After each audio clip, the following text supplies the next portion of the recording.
Greetings, I'm Karen Colligan, and welcome to the Let's Talk Leadership podcast. So, why do I care about leadership? As the founder of PeopleThink, and in my tenure as a leader and consultant, I have certainly seen my share of very good leaders and my share of very bad leaders. And I thought, it'd be great to share the wisdom from the very good leaders. Hence, the Let's Talk Leadership podcast. You're going to hear from a variety of leaders who are in a variety of roles who will share their leadership expertise by answering the same 6 questions. Every single leader is unique in their style and approach, and we want to capture that uniqueness and provide you, the listener, with a diverse way of looking at leadership. So let's get moving and talk to our next leadership guest. In this episode, I am thrilled to be speaking to Christina Crowley, who is the Senior Vice President, Strategy and Operations, Services and Digital at Dell Technologies. We're going to hear all about Christina's approach to leadership. So Christina, welcome and thank you for being with us today. Thank you, Karen. I'm excited to be here. I'm surprised you didn't say, let's talk. Let's talk, Karen. Well, it's hard not to. I have to say that, Christina. Christina, before we start, tell us a little bit about you, who you are, and give us a snapshot of your role at Dell before we even get into our conversation. Sure. So I always say I'm a reformed CPA, right? I'm a CPA who went on to work in technology, and I've been in the technology field for the past 23 years, much to the chagrin of my parents because I cannot do their taxes. And they remind me that a lot. This was not the path that they chose for me.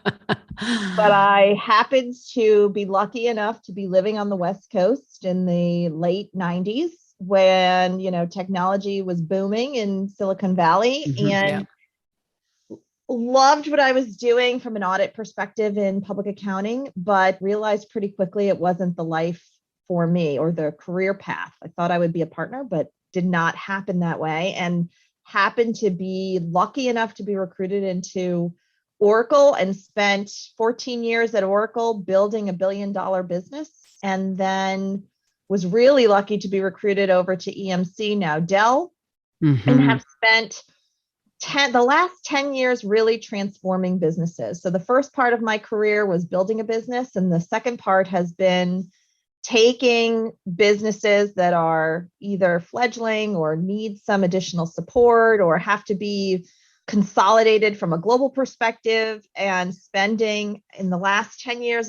I've transformed 4 different businesses between EMC and Dell. And It's really been my passion, right? How do you get teams to think about what they're doing differently, to understand what the vision is for a better place, and then to bring them along on that journey? Yeah. And Christina, you and I met when you were at Oracle. So that was your building time. That was your building business time. And of course, we've been together EMC and then over to Dell. And what you and I have talked about in terms of you and your leadership is the fact that you do love messy. And then you love to make order out of messy. And when you think about what you just said in terms of what did you do before, your reformed CPA, of course, there's order in that. So it just makes sense to be able to take the business and now transform the business using what I will call your natural talents. Let's make some order out of chaos. I love places where no one else wants to go, or they view it we've said this before, they view it as not sexy. Yes. Right. To me, things that people don't want to touch is where I want to jump in with both feet. Yes. Yes. And I've seen you do it. Yes, I have.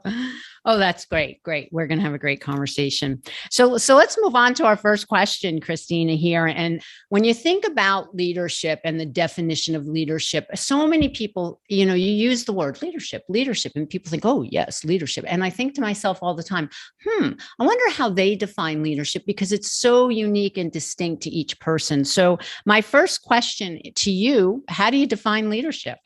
To me, it's about how do you inspire and or influence people to move to a better place. Like that to me is, how do you take them on that journey? Mm-hmm. And let me explain what I mean. And it's not just your direct reports, right? Because just having direct reports does not constitute you as a leader in any Absolutely way, shape, not. or form. Correct. It's always about, how are you thinking about what is the vision for where you're going to take your team, your project, your industry, right? Depending on where you are.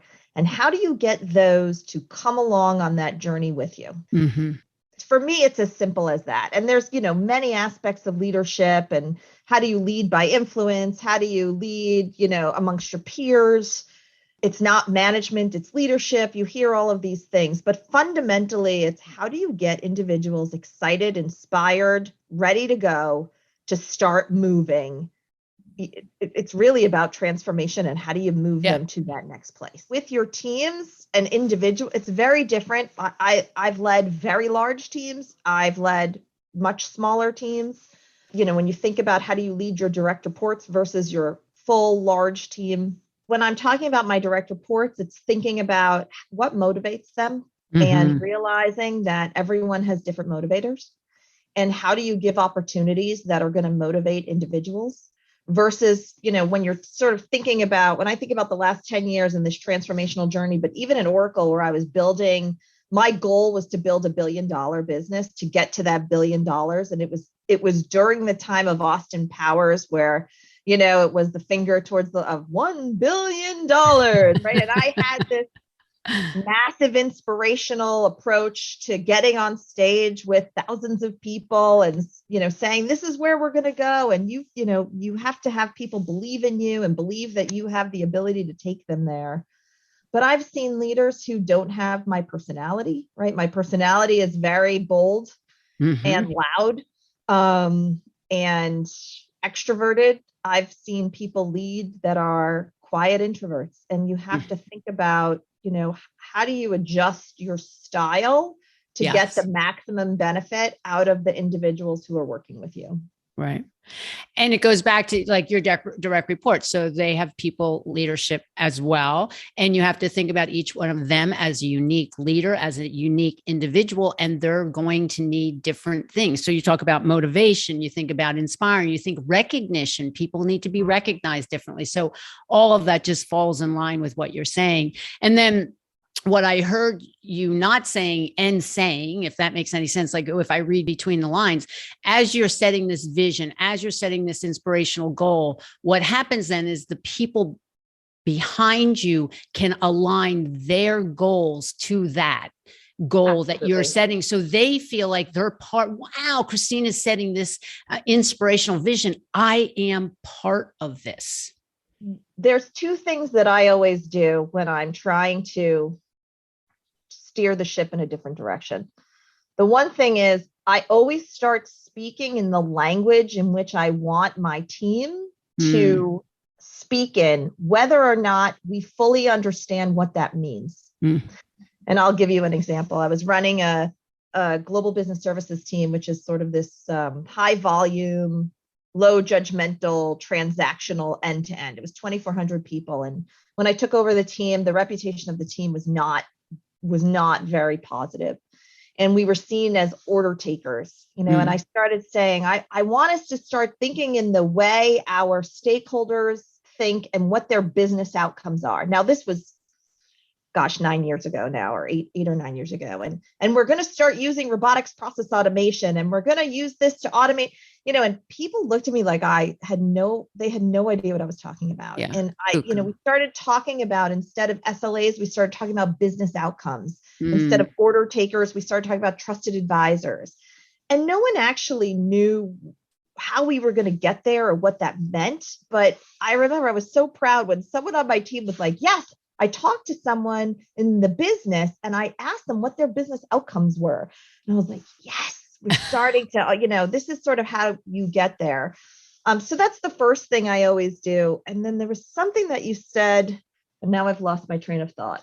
So you mean you're aligning the goals. I'm aligning the goals with you, the vision. I see where you're headed and I want to be on your team so that I can follow that vision. And the second thing is, how does my individual job link to this much broader vision. Yes. Same concept in this global business services work. We had individuals who were pumping out renewals contracts when I was leading GBS. I had told this story that was akin to someone sitting in a Formula One factory making a widget that went into a race car, and thinking about, it's the matter of seconds of being able to change the tires very quickly. So when you're building a contract, you don't see what ultimately happens with that.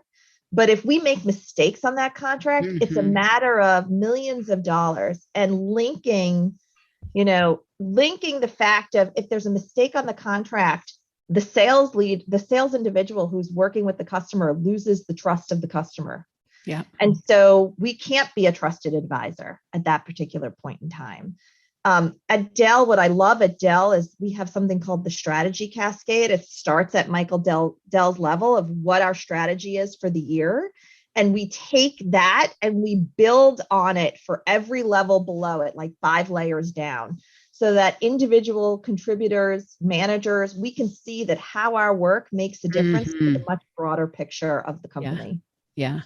And that makes all the difference. I mean, we're going through this great resignation and everybody's talking about why people are jumping in. One of the avenues is because I am in this organization. I don't know how I fit. I don't know why I fit. I don't know what I do really has any implications on the business. And so that's such an important element from a leadership perspective. So I love that. Great. All right. Question 2, values. So every leader, I hope, has a set of values. I mean, that's really what our guiding light is. It's our North Star. It's really how we make decisions. Christina, from your perspective, when you think about leading your team, what are your top 3 values? And I will imagine that these are very clear to your direct reports in your organization. But what are your top 3 values? It's so funny. I have been asking this question in interviews for the last 16 years, probably because, Karen, you and I have known each other for the last 16 years.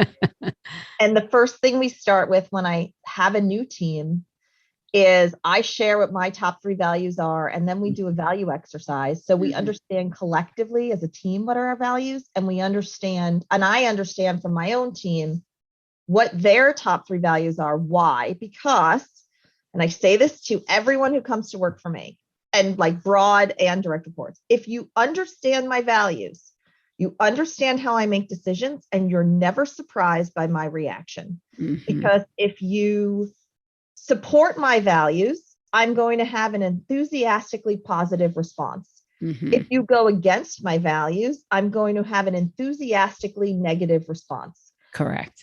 Neither one of which should be surprising to you. Yes. So my top 3 values are honesty and integrity, family, and intellectual curiosity. And I'll explain those. Yes, please. So for me, I mean, honesty and integrity, if you understand me, you know that every decision I make goes through a lens of, is this the right thing to do? And I've always taken the approach of, is this the right thing for the company? Is this the right thing for our customers? Is it the right thing for our team members? And then in the end, is it the right thing for me? If you order it in that way, and this is the way I order it, I'm never worried about the decisions that I'm making. I actually have a phenomenal boss who's the president of services and digital. And he always says, if you're making the right decision for our customers and company, you can never be wrong. And where I find people fall down is when they make decisions for their own ego. Yeah. And I know when I have to check myself of, am I making a decision for my ego? It's never the right decision. And what I find about values is when you never really know what your values are until there's times of being tested. Yes. Yes. And if you're ready to vehemently defend those values, wait a second, this is how I these are the guardrails of how I make decisions in my life. In honesty and integrity, I will tell you the last 2 jobs that I've left because that value there was an affront to that value. And I couldn't reconcile. When I worked in public accounting and this company is no longer in business, I found a material misstatement on a financial statement. I knew something was wrong. I was very young in my career. I was still, mid-20s. I reported it to the management team and said, this has to be called out. And I was immediately pulled from that account. Wow. And told, we will take care of it, but you're no longer going to work on this account. And, me being me, I'm like, whoa, wait, we need to make sure this is settled. And that's when I knew something is wrong with where I am. Yeah. And I can't work here anymore. Yeah. And that's when I moved to Oracle.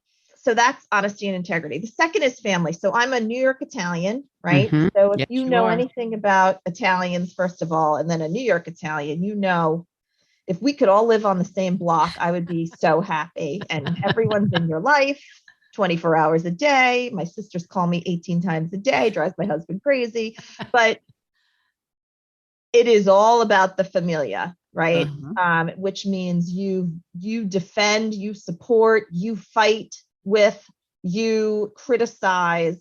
But at the end of the day, when somebody, I can say anything I want about my own family, absolutely. right? But if someone says a thing about my siblings, forget it, right? Dead to me. So how I approach that at work, it's the same. If you're part of my team, you are in my family for life.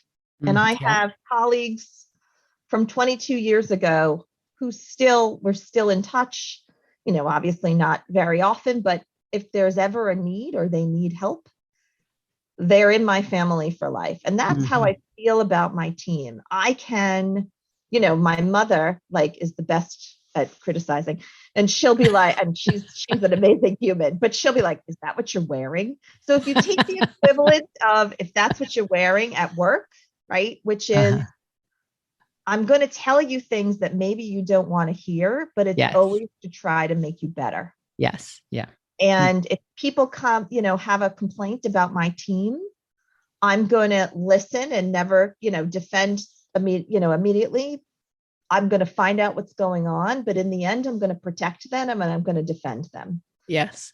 Unless it's something that goes against my first core value of honesty and integrity. And then, I'll be vehemently again, we'll have some issues. So for me, it's all about, how do you create this atmosphere of trust? What is family all about? I mean, I know families have problems. My personal family, I've never seen it. We are like the wolf pack. There's 4 siblings all together. We travel in a pack. We promote and support one another. Our nieces and nephews are the greatest things that ever happened to us. Our parents are the most wonderful people in our lives. My dad's 94. We're there, supporting and helping them all the time.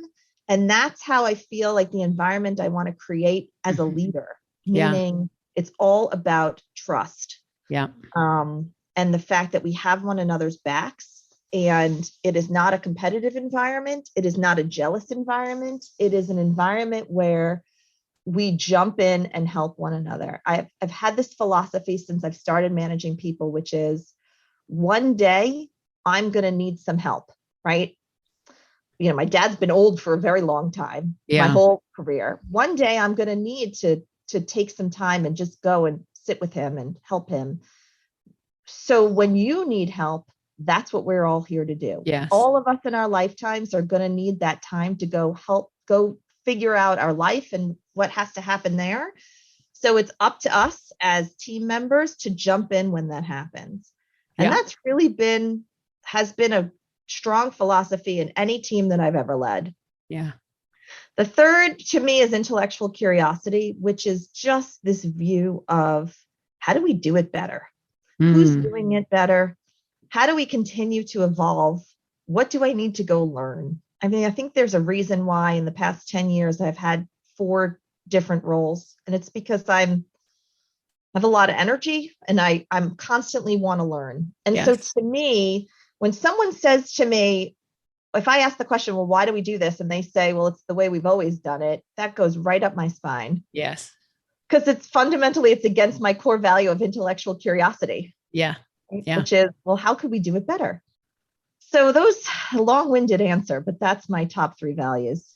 No, I love it because when you think about values, it's really that intrinsic. It's like what's inside of us that keeps us motivated, inspired, and making sound decisions based on our intrinsic values. I mean, that's why I think that question is so important. And I can tell you, there are a number of leaders that I've worked with in the past who cannot answer that question without pause. And when you cannot answer that question without pause as a leader, that means your team, your organization cannot answer that question. And at the end of the day, as you indicated, those are the guide rails.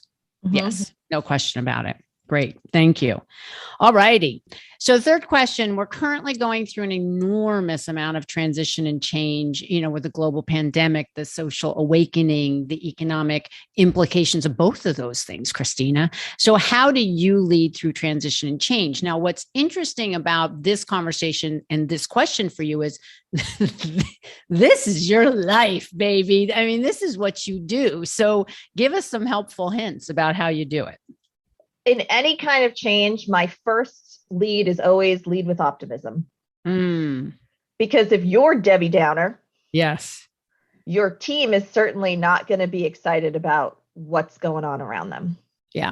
The second is to not lead with your own personal stance, meaning like COVID is a great example. I love COVID, but I realize that is not the popular, I can't believe I'm saying this on a podcast because this might come back to haunt me, but it is not the popular view. So I never lead with, this is the greatest thing that's ever happened to me, because my entire career I've been on the road most of the time, every other week internationally. Yes. So for the first time in my life, I've actually been home, and I have 3 children, and I never, ever knew what the heck was happening in their lives, in their world. Who their teachers were, anything. And it's the first time, every night we sit down to dinner. Now one's in college, but the other 2 are still home, where I can say, what's happening and who are your friends. And it's been amazing. Amazing. Yeah. So, but I realized that is not, now I'm stuck in my bedroom working here. We had 5 of us in the house last year, and I live in a small house. So that was a little hairy, but at the same time, I realized that that's not the case for others. My job has been stable through COVID. We lost family members in New York, but my immediate family has been safe through COVID. So I realized my experience is very different from others. Yes. And so to me, leading through transition is also about sitting back and listening and not putting my own personal feelings onto this is how you should feel, but just sort of being quiet, which is not my natural state, and just asking lots of questions of how you doing, how you feeling, what's happening, how can I help? And that's been, 5 years ago when Dell acquired EMC, I was working on the EMC side. We had a huge amount of transformation. Yes. To the point where the job that I had in the end didn't exist. And so I was going through my own personal turmoil. And when I look back and I've asked, individuals have said, we would have never known that you were having a hard time. Because my first job is just like if you have kids, your first job is to protect your children and to make sure that they're settled. My first job in leadership is to make sure that my team, that the company is, I lead with protect the company, right? Right. But then customers, then team members. Are my team members settled? Do they know? Am I transparent about what I can be transparent about? And do they have all the support that they need? And I think that leading in that regard, so either positively or negatively, when it's my own personal situation, it can affect how I lead and how I show up. I'm always going to show up with optimism, always, no matter what. But then I also have to be cognizant that not everyone is either as optimistic as I am, or they can't see that I am struggling myself. Now, there's a flip side to this, Karen. And actually, you and I have talked about this since when we first started working together. I lead with a lot of confidence, but sometimes I need to show humility. Mm-hmm. And so showing that there is a human aspect of this, right? Through Yeah. COVID, I get up, I put on basically my sweatpants, I go to work. Sometimes I'm wearing nicer things on top for Zoom, but I'm basically in my bedroom all day long. Yes. And the first 6 months, we were working like mad, Mm-hmm. On at 7, off at 7, straight 12 hours, then going back to work later on. It was exhausting. Yeah. So I had to show that side as well, that, I'm pretty much struggling being in the house, right? 24 hours a day and not leaving my bedroom at all 24 hours a day. So I think there's a nice blend there, but you can't, if the leader thinks the sky is falling, how can the team be positive about anything? Correct. Yeah. Now, one thing I want to say, Christina, you say you lead with optimism. Yes, you do. And you also lead with realism. So it's that truth telling that yes or no, the sky is not falling. And these are the things that we can do to stay on this positive trajectory. And the realism is that transparency that you also just talked about. And that's really important for people, because if you're always Pollyanna, then people are going to be like, whoa. And I know you're not always Pollyanna, and optimism with that realism twist. Thank you for saying that. Because to me, optimism is never Pollyanna. Yeah. Right. Yes. Other people might think so. You have to think about it's going to be okay. And this is how we're going to get there. And well, I'm a New Yorker. I'm extremely honest, sometimes to a fault.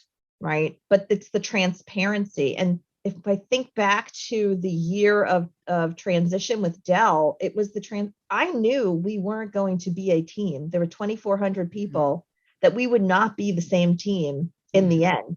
Yeah. But I also knew it was the absolute right decision to make to move forward as a company and for our customers. If I made a decision based on my own personal preference, it was not the right decision for the company or our team members, because they would have been in limbo for a lot longer than they were. I had monthly calls with anyone from the team could join. They could ask any question and I would tell them what I knew at the time. And sometimes what I knew was not, it was okay. This is the decision that we made. We, meaning I made, because I couldn't blame it on Dell, right? I made the decision to ultimately say the way we're structured doesn't make sense in the new world. We have to go and change what we look like as a team, which was not always popular, but it was the right decision for the company.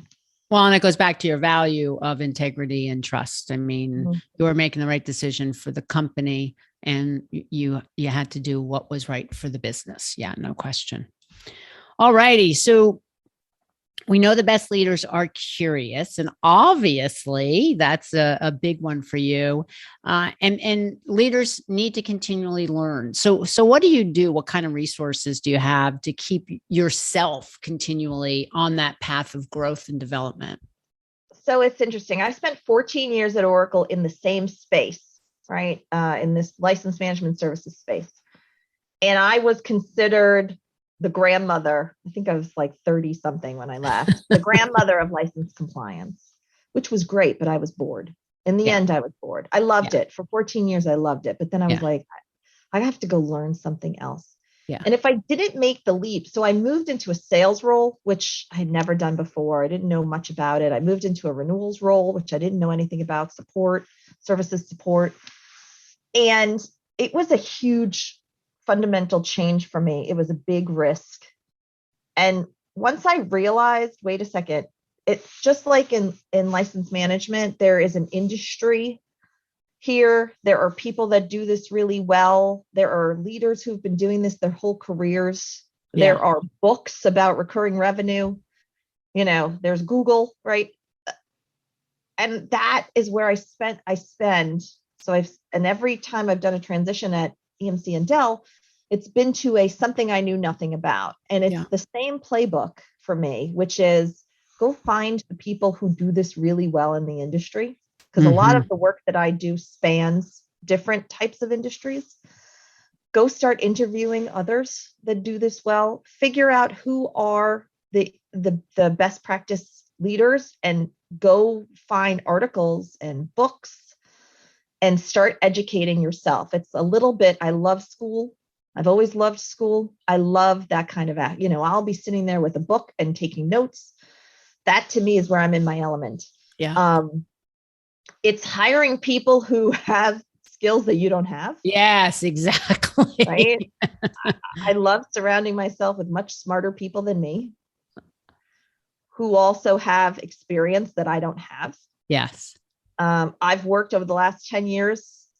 It's sort of a joke now, but I've worked with someone who on my team who either I've followed him or he's followed me because he's this great visionary who's constantly thinking about, what's the next thing around the corner. And I'm an awesome execution machine. And the two of us together make a phenomenal team. And so find people like that who have skill sets that you don't necessarily lead with. It's not that I don't have a strategic skill set. I just don't lead with it often, to begin with.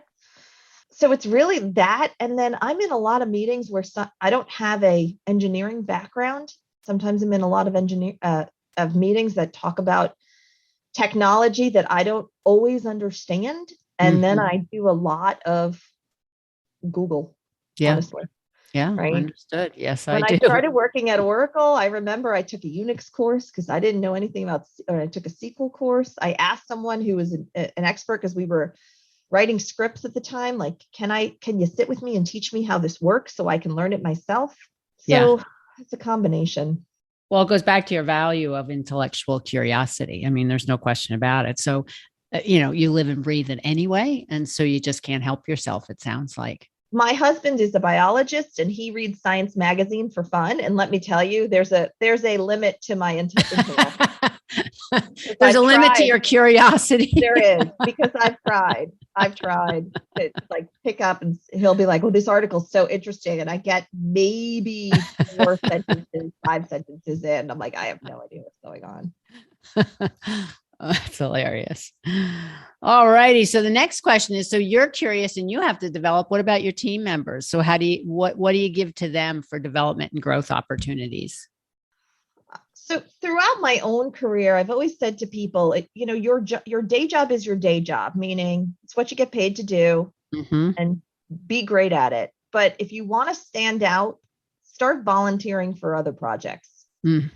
And I always encourage at Dell, we have, and at other companies, I know they do as well, we have these awesome employee resource groups, right? It's an opportunity to really lead. If you're interested in leadership, it's a great opportunity to test the waters and how do you lead and how do you lead with influence?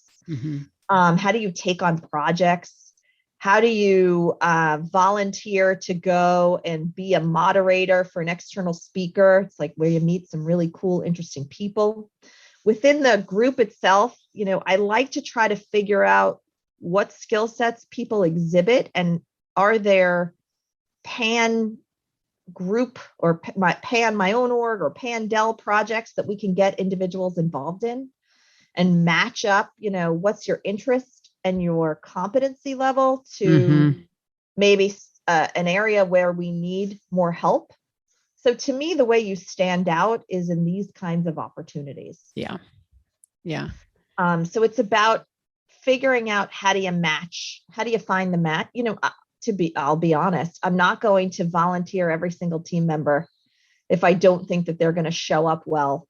Right. Because it's the reflection of my team, my org, and myself. Yeah. Absolutely.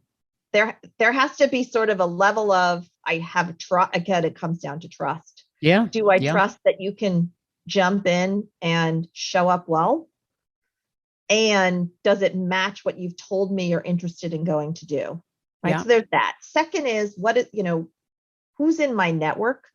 Sometimes it's about, especially as an executive leader, it's about opening up your network again to people who you would sponsor, right? So lots of conversations about mentorship versus sponsorship. I'm sure, you've been having those as well, and others across other companies. It's not just about sponsorship. It's about, can I open up my network sometimes to just say, hey, can you have a conversation, or do you have something that this individual can work on the side, to give them a new experience that maybe is something that I don't have available at this particular point in time. Right. But there's always a match there, right? You have Yeah. to have an individual who's ready, willing, and able to go do. Yeah. I always say to individuals, you're in charge of your own career. Bingo. I'm not in charge of your career. Bingo. And Christina, that's where I was just headed is, it's really important. You can match all you want. You can figure out what, who in your network, what are their skills. And at the end of the day, it's important for them to be able to say, this is what I would like, and this is what I'm willing to do in order to continue to grow my career. Because that can't be your responsibility, anybody's responsibility, except each individual's responsibility. Absolutely. Yeah, absolutely. All righty.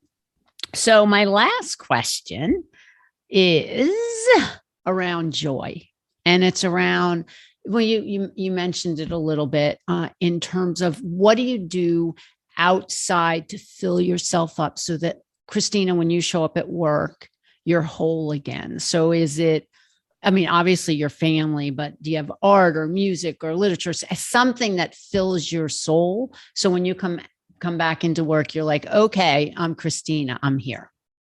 Well, I don't have any hobbies. This is people always laugh at that. There's a couple of things. One, I love to bake. Like, I'm an insane baker where I don't have a ton of time, but I will bake it. And I like to bake for other people's joy, if that makes sense. So if someone says to me, oh my gosh, these are and I bake, Italian cookies that take flipping 2 days to do. Right. It's a whole process. They're perfect looking, because if you grew up in our house, everything is perfect. And it's such a labor of, people don't realize it is a labor of love. And I like to bring joy to others. So I'll give you an example. I baked for, we happened to have, it wasn't officially sanctioned. It was just like a let's get together because we haven't seen each other for a year and a half. And I made like 5 different kinds of Italian cookies. And someone on my team, she has a 6-year-old, and she sent me a video, and it said, he's taking a bite and he said, she's a good cookie maker. Right. And like that. And it was the cutest thing in the world. And then I knew, and I sent all my direct reports like a fall box to say happy fall, and hopefully we'll see each other in the winter. And he said to his mother, there's no cookies. And so that night, she sent me a text like, oh, there's no cookies.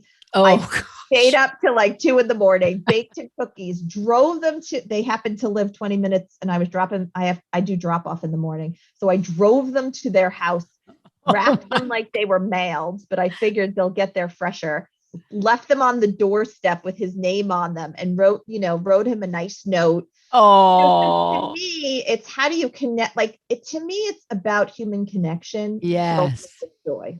Yes. Yes. How do I connect? So I've now, when I worked in, I make these boxes of they're ridiculous. If you would sell them in the Italian bakeries, it would be a ridiculous amount of money. It's a ridiculous amount of money to when you make them. You have to get the special almond paste. I call my sister and say, can you ask the crack dealer? He's not really a crack dealer. He just knows where to go to the Restaurant Depot and gets me almond paste. Like, the almond paste comes from New Jersey. The pinoles come from New York. When I say we're a little bit nuts in our family, but to me, it's about creating joy for others. That's how I create joy for myself. Nice. That, and what do I like to do? I love any kind of musical theater. I know nothing about music besides if it comes from a musical. Honestly, I have no music on my phone except for musical theater. Wow. I'm really like an 80-year-old woman in a almost 50-year-old body, and have been this way my whole life. So going down to New York, taking a Wednesday and standing on the 2 for line and getting whatever shows available is my favorite thing in the world to do. Wow. Come on down. It just so happens I'm here, Christina. Yeah. Yep. Yeah, it is. That is magical. That is certainly magical. That's for sure. It's just because I'm a frustrated Broadway star who would never make it on the stage. And But I can't make it through a show without, and I don't cry. In our family, we were taught unless someone's dead, that's when you're allowed to cry, unless you're at a funeral. Otherwise, there's nothing in the world to cry about. I cannot make it through a show without at some point getting so emotional because their talent is so amazing, and it's just the talent is ridiculous. Nice. Oh, I love that. And I love you're creating joy for others is what gives you joy. So that is obviously beautiful. So Christina, thank you. So exciting. It was so fun to chat, so fun to hear. And you and I've worked together for a long time, and we've talked about leadership a bazillion times. And then when we narrow it down to these 6 questions, I've learned so much, obviously. And it was great. I really, really, really, really appreciate it. Thank you. Thank you. Thank you, Karen. So nice to see you. Yeah, same here. Yes, indeed. So everyone, thanks for listening. I'm Karen Colligan, and you've been listening to Christina Crowley, who is the Senior Vice President, Strategy and Operations, Services and Digital at Dell Technologies. If this leadership podcast was of interest to you, go to the peoplethink.biz website and look at all the other distinguished leaders I've had the pleasure of interviewing. You'll learn so much about the uniqueness of leadership. I know I have. And don't forget to please share with your colleagues. Till the next episode of the Let's Talk Leadership podcast, have a good one. And don't forget to keep it real.